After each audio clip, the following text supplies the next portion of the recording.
कहाँ रख दिया तुमने? कब से ढूंढ रहा हूँ। नाराज आदित्य की तेज आवाज बाहर बैठक तक आ रही थी। सास ससुर को चाय देती अनु भाग कर कमरे में गई। पूरी अलमारी पलटकर बिस्तर पे फैली हुई थी। क्या ढूंढ रहे हैं आदित्य आप बेवकूफ औरत? कब से आवाज लगा रहा हूँ, अब आ रही हो। मेरी लाल वाली फाइल कहाँ रख दी तुमने? आपने मुझे कब दी? आश्चर्य से अनु बोली।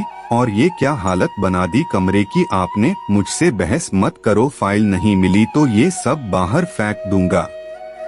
1 मिनट रुकिए, मैं ढूंढती हूँ। इधर उधर अनु ने नजर दौड़ाई और बेड के पास ही फाइलों में दबी लाल फाइल मिल गई। अनु के हाथ से गुस्से से फाइल छीन आदित्य बिना नाश्ता किए ऑफिस चले गए। दुखी अनु ने भी सास ससुर को नाश्ता खिला रसोई समेट दी। अनु और आदित्य की शादी को कुछ समय ही हुआ था। हर तरह से संपन्न ससुराल देख अनु के पापा ने अपनी लाडली की शादी की थी। आदित्य इकलौता बेटा था घर का। एक बड़ी नंद थी जिनकी शादी हो चुकी थी। ससुर जी भी नौकरी से रिटायर हो चुके थे। किसी बात की कोई कमी ना थी, लेकिन फिर भी अनु खुश नहीं थी। कारण आदित्य का व्यवहार था। जब मूड ठीक होता तो बहुत प्यार से पेश आता और जब मन मुताबिक कुछ ना हो गुस्सा 7वें आसमान पे होता और जो जी में आता बोल देता अनु को। सास ससुर कान में रुई डाल बैठे रहते। 1-2 बार अनु ने अपनी सास से कहा भी तो उल्टा अनु को ही सुनना पड़ा। मर्द तो ऐसे ही होते हैं, तुम मौका ही क्यों देती हो? शांत स्वभाव अनु घर में कलेश ना हो ये सोच चुप लगा जाती।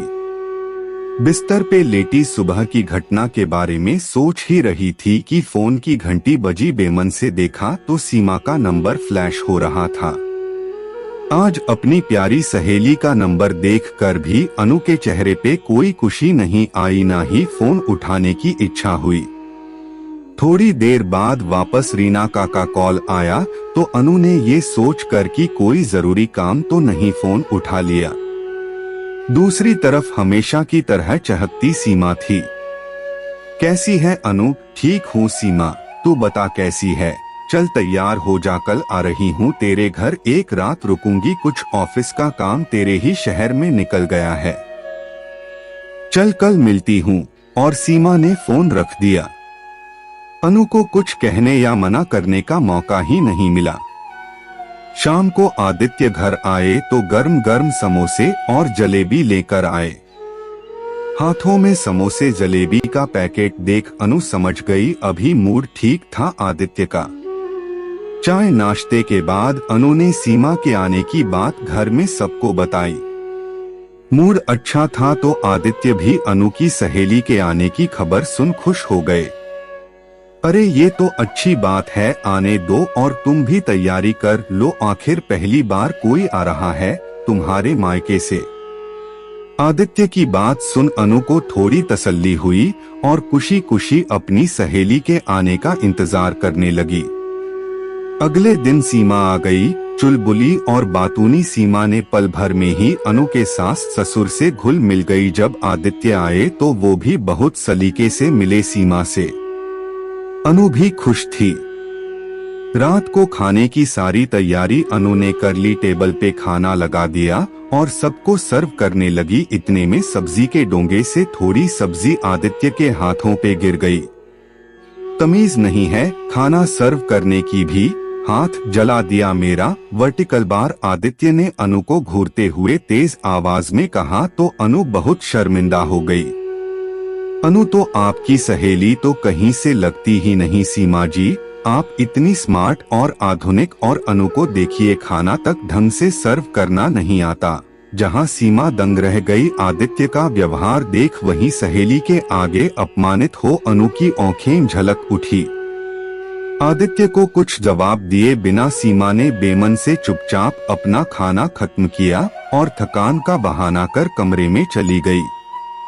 रात को सोते समय अनु कमरे में पानी रखने आई तो सीमा ने उसे गले लगा लिया। सहेली के गले लग अनु टूट गई और बिलख बिलख कर रो पड़ी। तू क्यों इतना बर्दाश्त कर रही है अनु? पढ़ी लिखी हो, गलत का जवाब दो और अपने हक और आत्मसम्मान के लिए खुद लड़ना सीखो अनु। कहना आसान है, सीमा करना उतना ही मुश्किल। कुछ मुश्किल नहीं है अनु, बस हिम्मत चाहिए सही को सही और गलत को गलत बोलने की। बिना कुछ जवाब दिए अनु वापस चली आई। सुबह सीमा को भी निकलना था। नाश्ते के टेबल पे सब बैठे थे और अकेली अनु आलू के परांठे बनाने के व्यस्त थी। सीमा ने मदद करनी चाहिए तो सासू माँ ने ये कह रोक दिया कि 4 लोग के परांठे भी अकेली नहीं सेंक सकती क्या? अरे हाथ जल्दी चलाओगी या सो गई रसोई में? भूल तो नहीं गई, सीमा जी की ट्रेन भी है, कभी तो फुर्ती दिखा दिया करो। आदित्य ने खीसे निपोरते हुए कहा। अपनी सहेली को यूं अपमानित होता देख सीमा की सहन शक्ति जवाब दे गई। वो भूल गई कि वो इस वक्त अपनी सहेली के ससुराल में थी। ये कैसे बात कर रहे आप सब अनु से?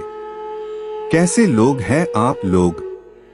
और आदित्य जी, क्या आपको इतनी भी समझ नहीं कि अनु आपकी पत्नी है, कोई नौकरानी नहीं?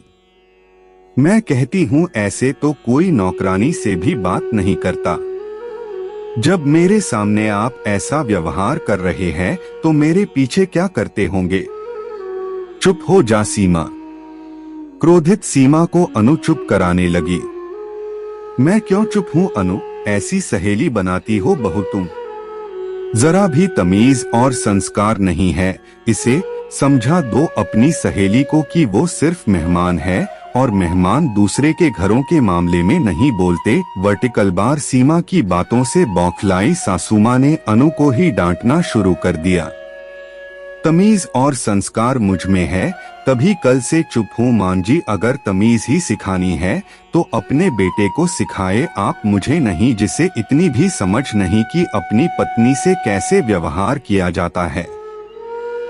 और आप सब सुन ले खासकर आदित्य जी, आप अनु आपकी पत्नी है, उसे उसके हिस्से का मान सम्मान तो आपको देना ही होगा, वरना मैं एक समाज सेविका हूँ और घरेलू हिंसा से पीड़ित महिलाओं के लिए ही काम करती हूँ। आगे आप खुद समझदार हैं कि मैं क्या कर सकती हूँ और क्या नहीं। और अनु, तुम पढ़ी लिखी आधुनिक लड़की हो, इस तरह हर वक्त ससुराल वालों और पति के तानों को सुनकर कब तक रहोगी? आधुनिक सिर्फ कपड़ों और रहन सहन से नहीं, आधुनिक विचारों से भी होना चाहिए। आदित्य जी, अनु आपकी पत्नी है और एक पत्नी का हक होता है पत्नी का मान सम्मान पाना। पत्नी कोई पंचिंग बैग नहीं कि जब चाहा अपना गुस्सा और तनाव उस पर निकाल दिया जाए। सीमा की बात सुन आदित्य बेहद शर्मिंदा हो उठा। अपनी गलती उसे साफ साफ दिख रही थी। सीमा तो वापस अपने शहर चली गई, लेकिन जाते जाते आदित्य को सच्चाई का आईना दिखा गई, साथ ही अपनी सहेली के जीवन को वापस खुशियों से भर गई। कहानी पसंद आया तो चैनल को सब्सक्राइब कर लेना।